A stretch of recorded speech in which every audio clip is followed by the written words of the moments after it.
my relationship with pain. Now, I'm not talking about psychological pain, I'm talking about physical pain. Has been for around 20 years or perhaps more. Now, initially, it started with lower back spasms and headaches. And then they became more and more frequent. And every time I was told that you need to correct your posture and you need to have a proper diet. I was a little overweight also, so that was also an issue. I was about 50 pounds heavier than I am right now. And being an obese child, I always had a struggle with weight. Every time I would lose weight, I would end up gaining more and more weight.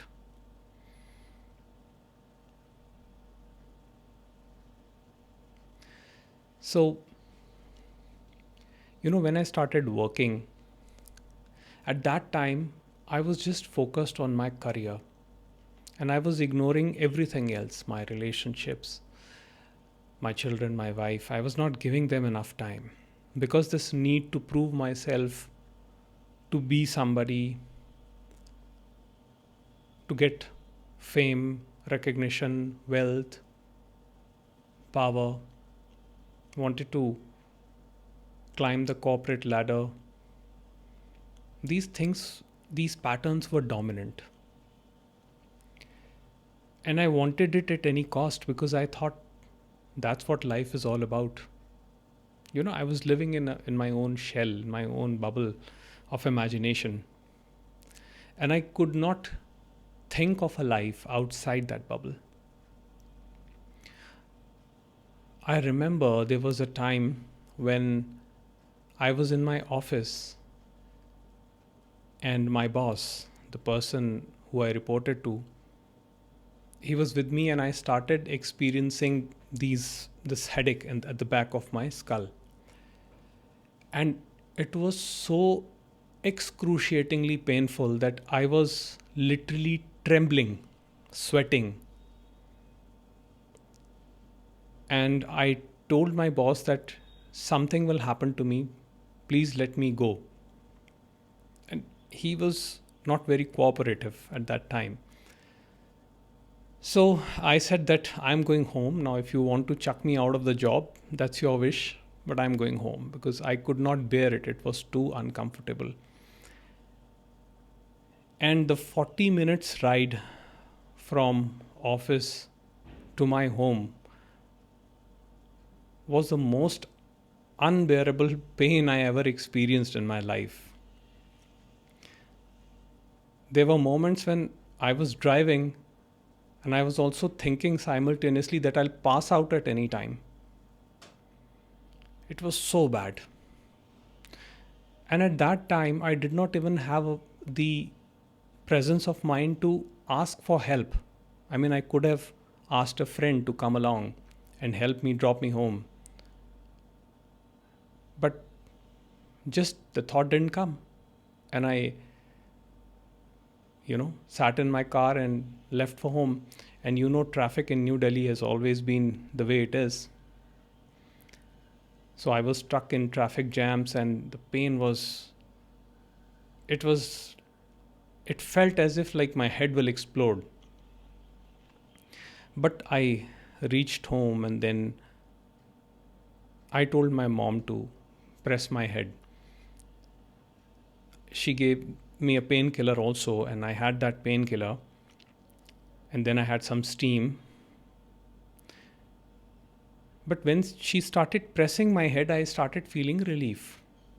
Perhaps I needed that touch. And after a couple of minutes, it was all right. But these headaches were frequent, they were recurring. And I was spending most of my time in front of the laptops, working on codes, presentations.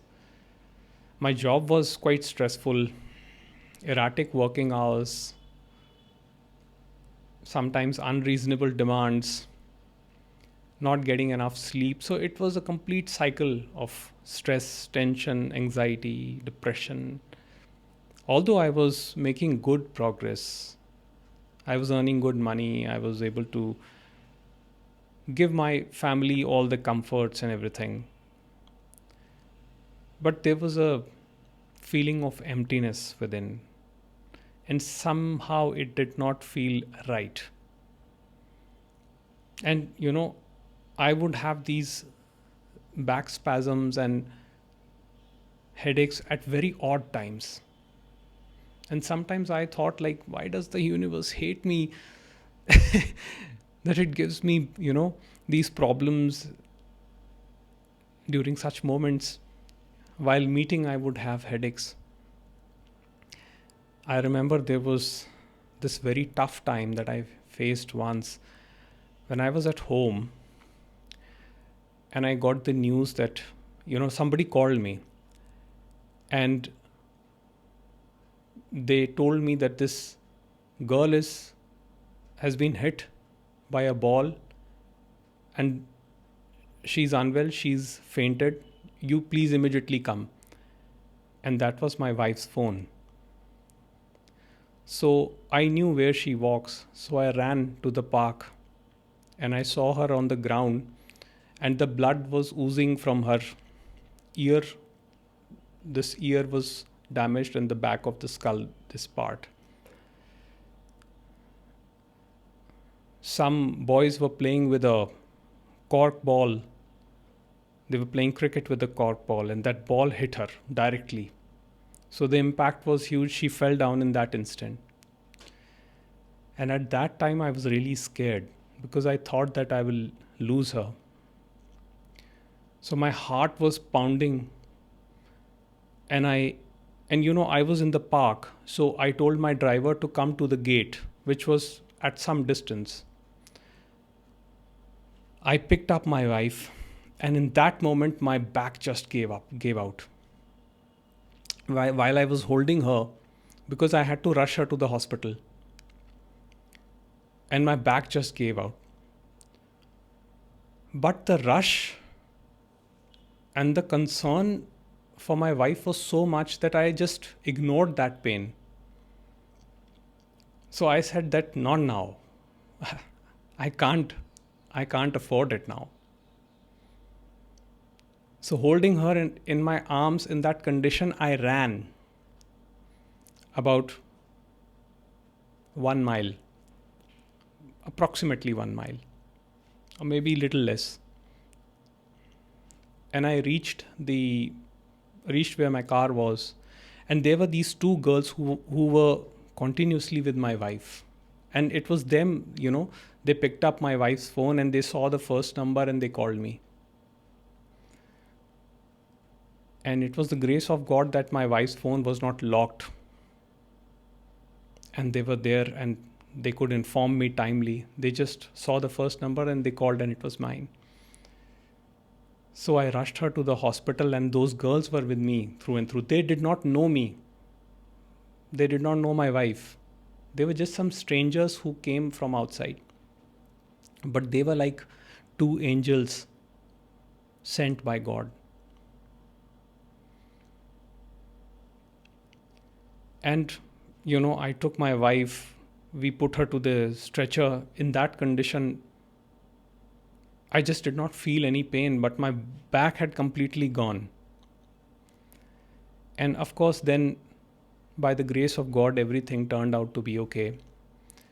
And she had to be hospitalized for 2 days, and then there were some stitches, and we got the CT scan done to check if there's any injury or not. Thankfully, everything was okay. And then I called my mother-in-law, and she stayed with my wife, and I went home. I felt so tired. I lay down on the ground, and then I could not get up. It was like now my back had completely given up. And For 15 minutes, I struggled to even change position. Again, excruciating pain, too much pain. I just could not move. I could not even reach my phone to call for help. So 15 to 20 minutes, I was in that position, completely surrendered to what was happening in the moment. Somehow I knew that it would be okay. This presence came, and there was this complete understanding that it's going to be okay no matter what. And after about 20 minutes or half an hour, I was able to, turn a little bit. And then, with great difficulty, I sat on the couch in a position that was little bearable. Then again,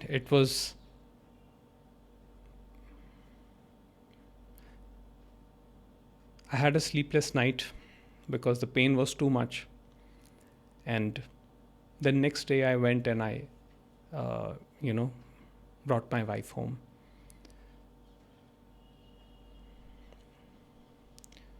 But you see, pain is a great teacher. Until recently, I would be very scared of these back spasms and, that anytime my back would go out, how will I deal with that situation? And the more I worried about it, the more negative dialogues I created about it, the worse it became.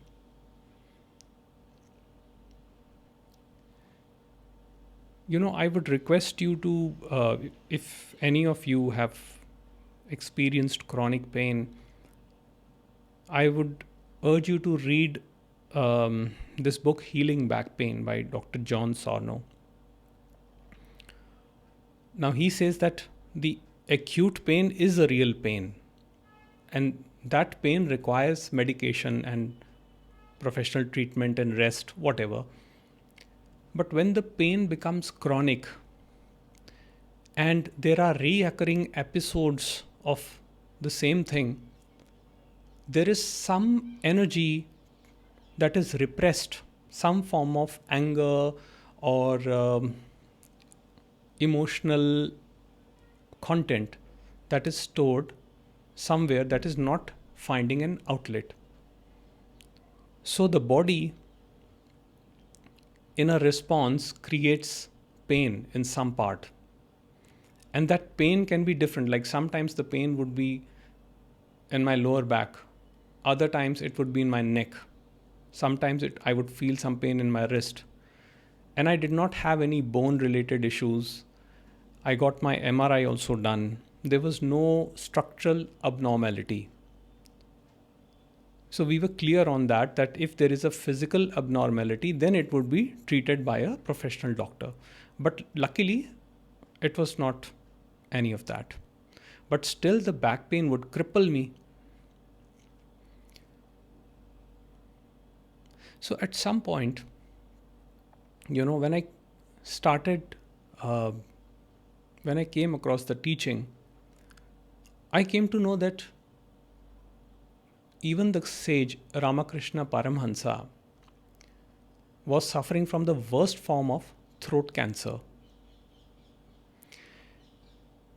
But even then he taught. And when he was asked that why is he subjecting himself to so much torture when he's in pain, he would say that yes, the pain is there, but he never took ownership of the pain. Now, I know it sounds a bit strange and unrealistic, but the same thing happened with Ramana Maharishi. Even when Ramana Maharishi was in pain because of his illness, he was groaning. And somebody came and said, "Are you in pain?" So he said, "Yes, the pain is there." So there is complete acknowledgement of the pain. Without acknowledging the pain, There is no possibility of getting around it. So, in my case, I did acknowledge that yes, the pain is there. But then I did not stop living my life because of it. So, when the pain became chronic, I would still do physical exercise. I would still bend. I would still, uh, I would still do weights also, weight training also. So I did not restrict myself in any way. I did not create any dialogue around my condition because I had done that in the past. In the past, when I would be on my bed for a week because of lower back pain, I would say, what a horrible life I have. Why me? Oh God, why did you give this to me? Look at others, they are running on the roads. Well, we don't know what pain they are in. Maybe they don't have back pain, maybe it's something else, but every one of us do experience some form of pain. And pain is a great teacher because it points to something that is being avoided, that is being neglected.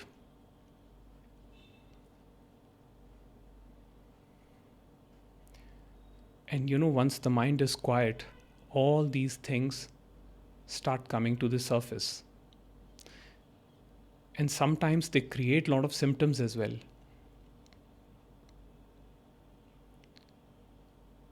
It's not that we don't take care of ourselves. See, it's not that I didn't work on my back, lower back. I did physiotherapy for many months. I did whatever I could possibly do. But after that, I left it to God. I just left it the way it was. There was no fighting with the pain. There was no resisting the pain. If it is there, it is there. I did not eat medicines, did not eat painkillers. Yes, if it was too unbearable, then sometimes I would take painkiller also. But very rarely. Most of the times I avoided painkillers. I allowed everything to be the way it is. And I kept living my life the way I was doing. So I would go for walks, I would do push ups, I would do pull ups.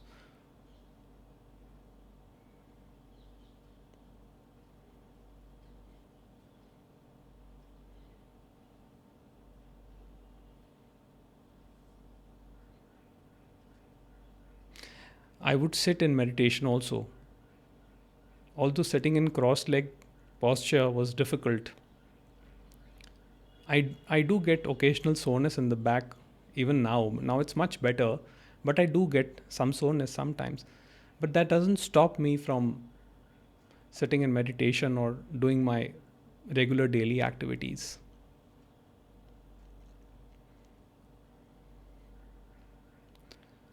There can be fear of pain and there can be fear of the pain. Now that is like the second arrow of the Buddha. The first arrow, the pain, it's there. The second arrow is the fear of the pain. That is not a real arrow, that's an imaginary arrow.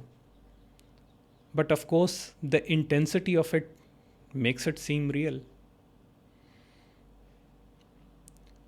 But when there is not much identification as a separate existence, as a separate mind and body living in manifestation, being apart from the nature,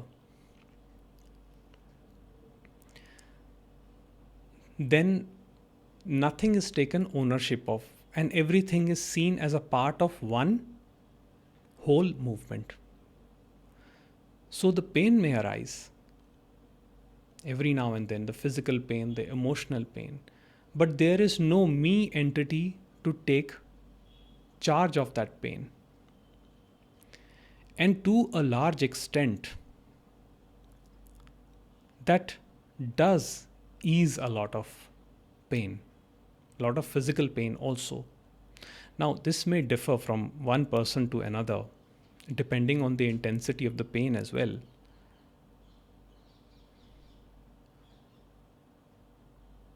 But fighting and creating unnecessary tension in your mind about something, constantly worrying about something, is not going to help much.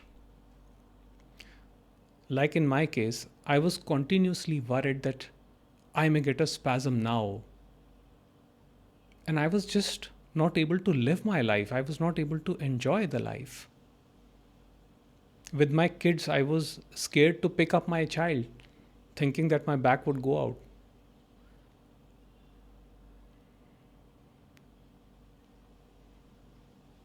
So, therefore, I did not take ownership of these feelings, sensations, and emotions. I saw them as a happening.